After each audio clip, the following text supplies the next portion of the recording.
Tonight, I got somebody near and dear to my heart that I got sitting across from me.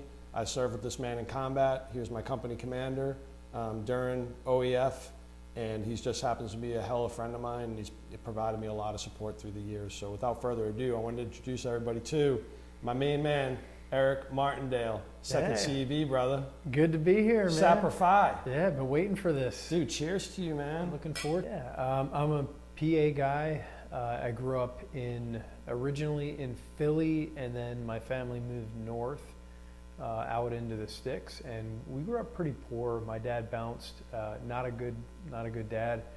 He bounced when I was about, I think 13, and we grew up well below the poverty line. My mom worked at a grocery store. We were poor. I worked full time by the time I was 15 through the rest of high school. What kind of student were you in high school? Because I think that's kind of important to share considering your journey. Yeah, it was terrible. Really? I was terrible. So I as you know, I have I have an MBA now. I did well in college and great in the MBA course, but barely made it through high school. But we had, as a little family, we didn't have any money, but we were kind of respected a little bit because he was respected. That he toughness. was known as, he was a tough guy. People respect that back then. Right. They did. That's right. Yeah, exactly. I think the era that was important. My grandfather, when I said we lived in Philly for a while, my grandfather was a World War II vet, and he was he had been submitted for a Silver Star back then, which was like World War II. rare. Yeah, we have this submission, World War II. Yeah. And then he ended up getting a Bronze Star, but he was he joined as a private. Right. He spent 4 years deployed during World War II. Oh wow. Ended up a staff sergeant, and then got a battlefield commission to lieutenant. Oh, man. And I mean, he was respected as well, and he was a super tough guy. I remember that guy. My grandfather got in fights when he was older, and he was known knocking friggin' young dudes out. Yeah, I believe it. He was known. Something to learn from each one of those things, right? Good and bad. Unfortunately, I think a lot of times you learn just as much from the bad as you do from the good. Do this, don't do this. Yeah. I just had no future in my mind. Mm-hmm. And so when I went to college, it was me getting out of there.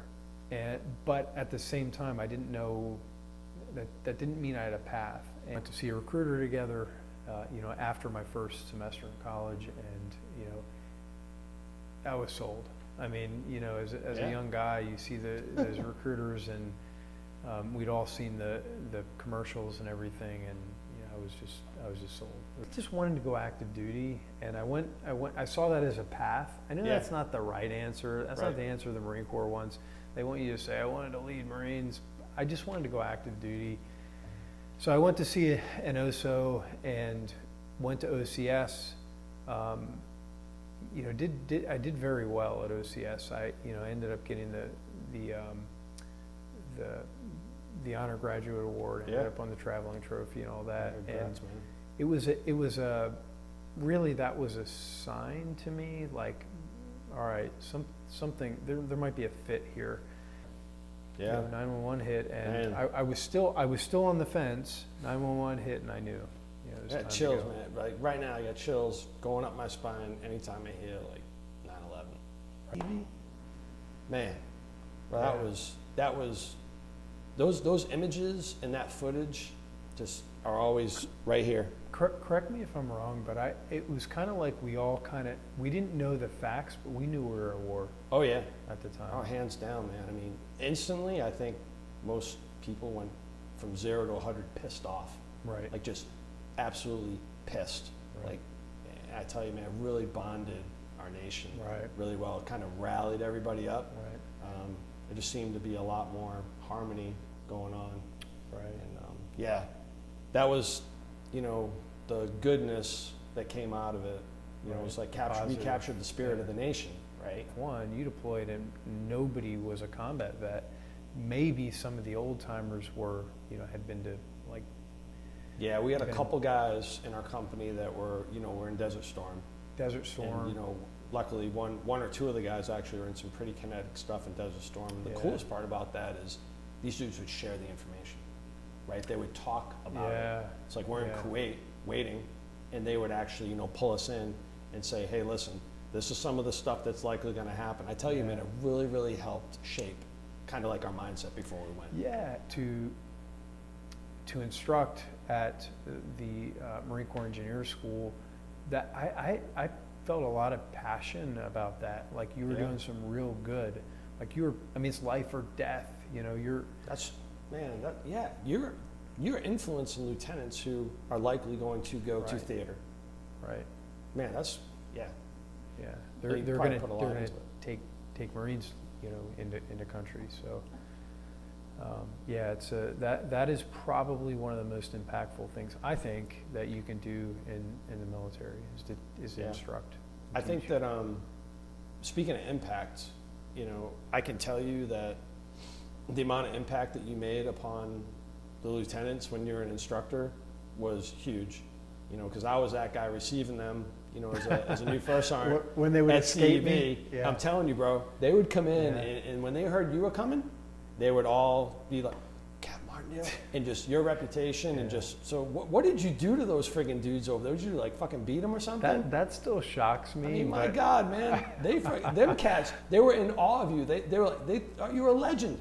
That shocks me because those guys were, I didn't break any rules, but those guys, I had those guys under duress. I mean, I pushed them as hard as I ethically could, and you know, I did everything that I could to put them in conditions that were as close as possible to deployment.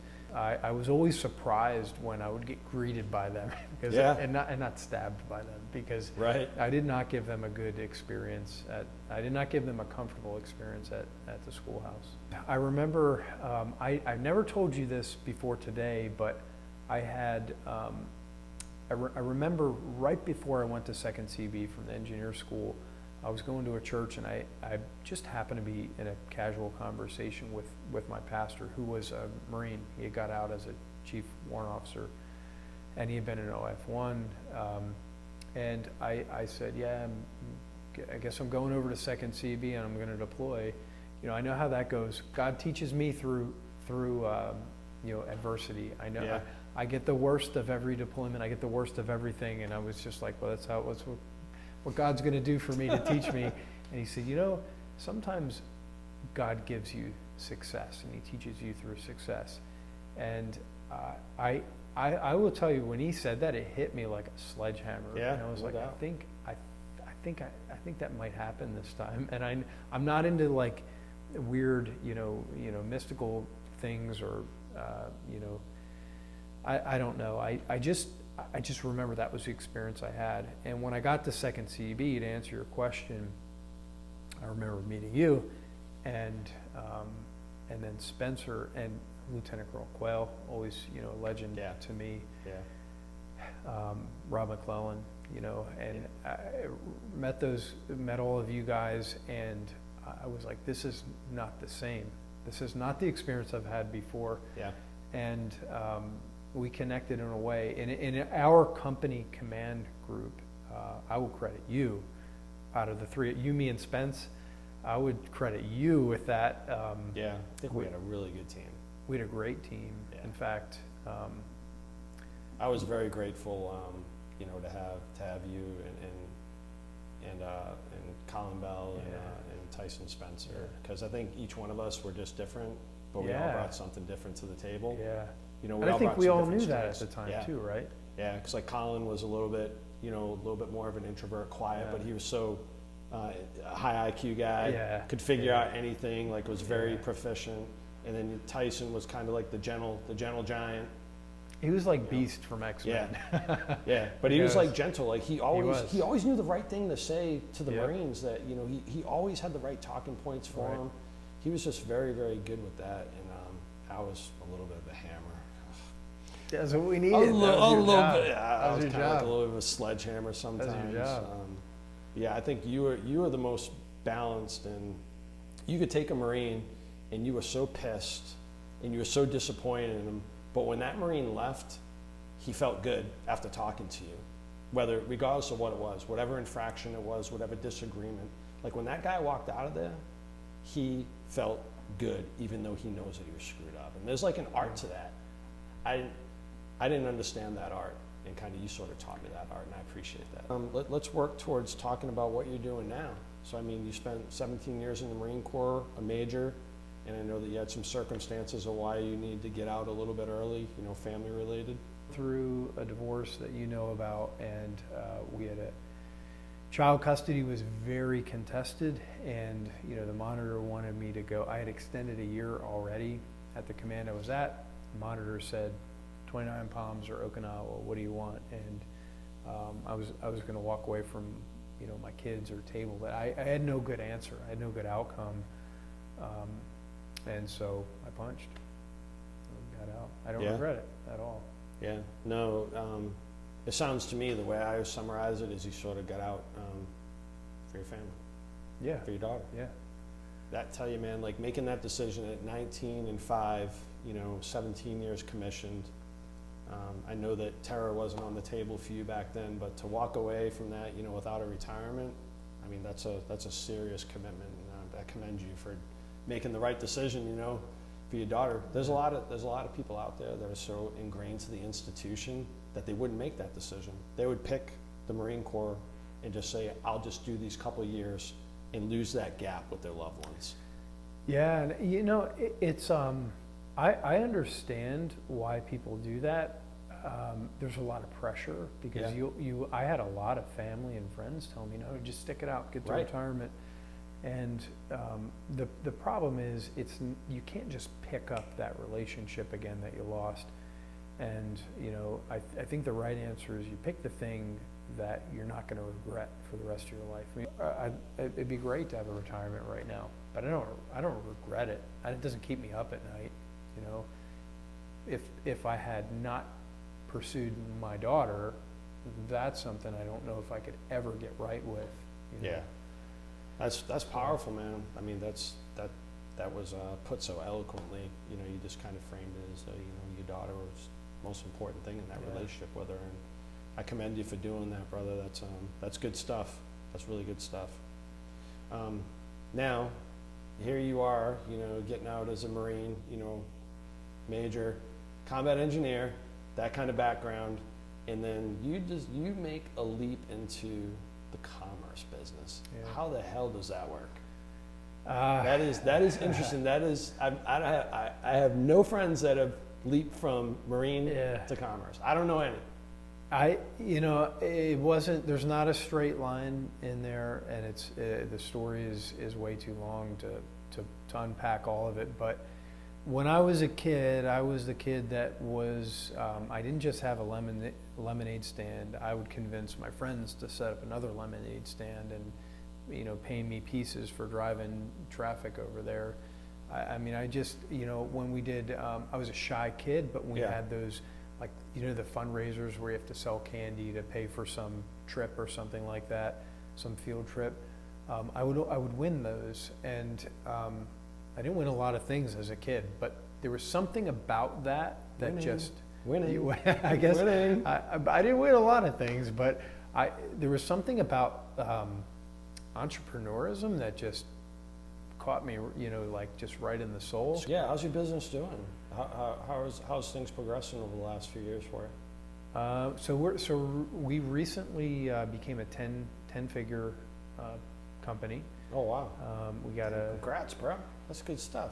Yeah, I mean, it's more pressure. The bigger it gets, the more pressure it is. Right. But you know, we've got quite a few employees, and we have a global team. We have a team here in the U.S., one in India, one in the Philippines.